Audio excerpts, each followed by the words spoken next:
এবার নীলক্ষেতে ব্যালট ছাপানোর কথা স্বীকার করলেন ঢাবির উপাচার্য। চাঞ্চল্যকর তথ্য। ব্যস্ততার কারণে নীলক্ষেতে ডাকসু নির্বাচনের ব্যালট ছাপানো ও কাটিংয়ের বিষয়টি ভেন্ডর বিশ্ববিদ্যালয় প্রশাসনকে জানায়নি বলে জানিয়েছেন ঢাকা বিশ্ববিদ্যালয়ের উপাচার্য অধ্যাপক নিয়াজ আহমেদ খান। রোববার বিশ্ববিদ্যালয়ের আব্দুল মতিন ভার্চুয়াল ক্লাসরুমে আয়োজিত এক জরুরি সংবাদ সম্মেলনে তিনি একথা বলেন। উপাচার্য বলেন, সব নিয়ম মেনে প্রতিযোগিতামূলক দরপত্র আহ্বানের মাধ্যমে একটি অভিজ্ঞ প্রতিষ্ঠানকে ব্যালট পেপার ছাপানোর দায়িত্ব দেওয়া হয়েছিল।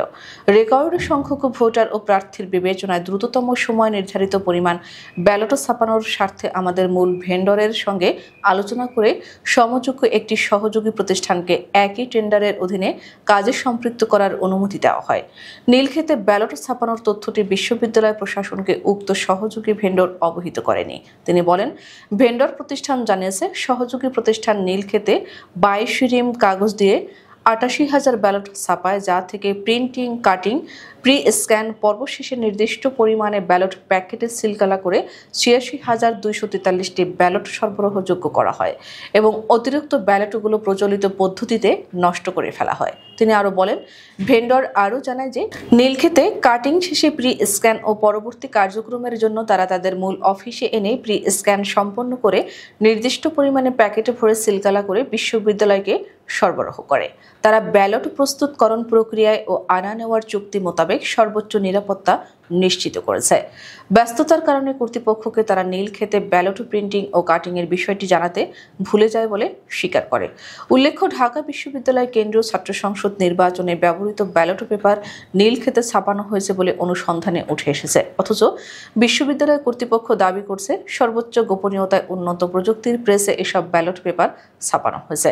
তবে সংশ্লিষ্ট ব্যক্তিদের জবানবন্দি ও ঘটনা প্রবাহ বলছে নীলক্ষেতে অরক্ষিত পরিবেশে কাজটি সম্পন্ন হয়েছে।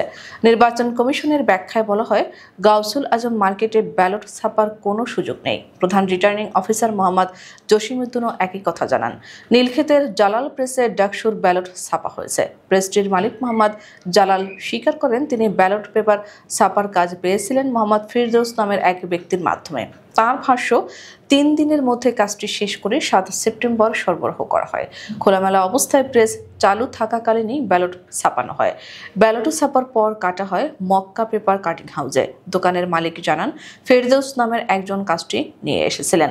রাতের বেলায় খোলা পরিবেশে কাটিং সম্পন্ন হয়। কর্মচারীরা জানিয়েছেন, সেদিন মোট 22 রিম কাগজ কাটা হয়েছিল। সেখান থেকে প্রায় 88,000 ব্যালট পাওয়া যায়। ফলে জালালের হিসাব আর কাটিং সেন্টারের হিসাব মিলছে না। গরমিল রয়েছে 8,000 ব্যালটে। এদিকে ডাকসু নির্বাচনের ব্যালট ছাপা ও ওএমআর মেশিনে গণনার টেন্ডার পায় আনজা কর্পোরেশন। প্রতিষ্ঠানটির চেয়ারম্যান জাহিদ হোসেন স্বীকার করেন, তাঁরা ব্যালট ছাপিয়েছেন কেরানীগঞ্জে তাদের নিজস্ব প্রেসে। তবে তিনি দায় এড়াতে কর্মচারীদের উপর দায়িত্ব চাপান। তার দাবি, 1,53,000 ব্যালট ছাপানো হয়েছিল, কিন্তু ভোটারের সংখ্যা ও ব্যালটের হিসাবে এই সংখ্যাগুলো মেলেনি। হিসাব বলছে, প্রতিটি ভোটারের জন্য 6 পাতা মিলিয়ে মোট ব্যালটের প্রয়োজন 2,38,650টি। অথচ এক এক জায়গার তথ্য এক এক রকম।